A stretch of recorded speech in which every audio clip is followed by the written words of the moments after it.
ನಿರ್ದೇಶಕ ನಿರ್ಮಾಪಕ ದಿಲೀಪ್ ರಾಜ್ ನಿಧನದ ಸುದ್ದಿ ಚಿತ್ರರಂಗಕ್ಕೆ ದೊಡ್ಡ ಆಘಾತವನ್ನೇ ನೀಡಿದೆ. 47ನೇ ವಯಸ್ಸಿಗೆ ದಿಲೀಪ್ ಕೊನೆ ಉಸಿರೆಳೆದಿದ್ದು ಒಲವಿನ ಸಂಸಾರವನ್ನ ಕಣ್ಣೀರಿನಲ್ಲಿ ಮುಳುಗಿಸಿದೆ. ಹೆಂಡತಿ ಮಕ್ಕಳು ಅಂದ್ರೆ ದಿಲೀಪ್ಗೆ ಪಂಚಪ್ರಾಣ. 25ನೇ ಮದುವೆ ವಾರ್ಷಿಕೋತ್ಸವವನ್ನ ಸಂಭ್ರಮದಿಂದ ಆಚರಿಸಿಕೊಳ್ಳಬೇಕಿದ್ದ ದಿಲೀಪ್ ರಾಜ್ ತನ್ನ ಪ್ರೀತಿಯ ಕುಟುಂಬವನ್ನೇ ಬಿಟ್ಟು ಇಹಲೋಕ ತ್ಯಜಿಸಿದ್ದಾರೆ. ನಮ್ಮ ಸಂಸಾರ ಆನಂದ ಸಾಗರ ಅಂತಿದ್ರು ದಿಲೀಪ್ ರಾಜ್. ಮಾತ್ನಲ್ಲೂ ಪತ್ನಿ ವಿದ್ಯಾ ಅವರನ್ನ ಕೊಂಡಾಡುತ್ತಿದ್ದರು.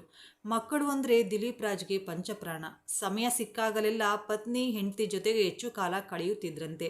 ಇಂತಹ ಸುಂದರ ಸಂಸಾರದ ಮೇಲೆ ಅದ್ಯಾರ ಕಣ್ಣ ಬಿತ್ತು ಏನೋ, ಇಂದು ಇಡೀ ಕುಟುಂಬವೇ ಕಣ್ಣೀರಾಗಿ ಹೋಗಿದೆ. ನಟ ದಿಲೀಪ್ ರಾಜ್ ಹೃದಯಾಘಾತದಿಂದ ನಿಧನರಾಗಿದ್ದು ಪತ್ನಿ ವಿದ್ಯಾಗೆ ಅರ್ಧ ಜೀವವೇ ಹೋದಂತಾಗಿದೆ.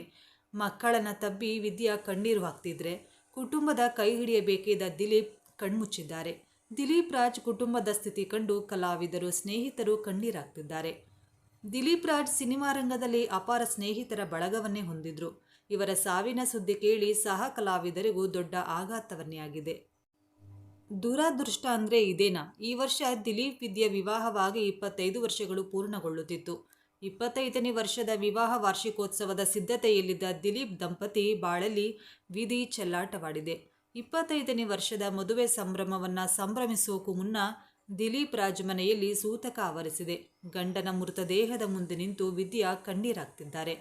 ದಿಲೀಪ್ ರಾಜ್ ಅವರ ಪತ್ನಿ ವಿದ್ಯಾ ಕೂಡ ನಿರ್ಮಾಪಕಿ ಆಗಿದ್ದಾರೆ. ಹೆಂಡತಿ ಸಹಾಯದಿಂದಲೇ ಪ್ರೊಡಕ್ಷನ್ ಹೌಸ್ ನಡೆಸೋಕೆ ಸಾಧ್ಯವಾಗಿದೆ ಅಂತ ಸಂದರ್ಶನದಲ್ಲಿ ದಿಲೀಪ್ ರಾಜ್ ಅವರು ಹೇಳಿಕೊಂಡಿದ್ರು. ದಿಲೀಪ್ ಅವರಂತೆ ಪತ್ನಿ ವಿದ್ಯಾ ಕೂಡ ಸೀರಿಯಲ್ ತಂಡದ ಜೊತೆಗೆ ಬೆರೀತಾ ಇದ್ರು. ಅವ್ರಿಗೆ ಕೆಲಸ ಮಾಡುವ ರೀತಿ ಎಲ್ಲರಿಗೂ ಮಾದರಿ ಎಂದಿದ್ರು ದಿಲೀಪ್. ಕಾರ್ಪೊರೇಟ್ ಜಗತ್ತಿನಲ್ಲಿ 16 ವರ್ಷ HR ಆಗಿ ಕೆಲಸ ಮಾಡಿ ಈಗ ಸಿನಿಮಾ ರಂಗದಲ್ಲಿ ಪ್ರೊಡಕ್ಷನ್ ಹೌಸ್ನಲ್ಲಿ ಕೆಲಸ ಮಾಡೋದು ಸುಲಭ ಅಲ್ಲ. ಎಲ್ಲರೂ ಪ್ರೊಡಕ್ಷನ್ ಹೌಸ್ನಲ್ಲಿ ಕೆಲಸ ಮಾಡೋಕ್ಕಾಗೋದಿಲ್ಲ ಅಂತ ಹೆಂಡತಿಯನ್ನ ಕೊಂಡಾಡಿದ್ದರು ದಿಲೀಪ್ ರಾಜ್.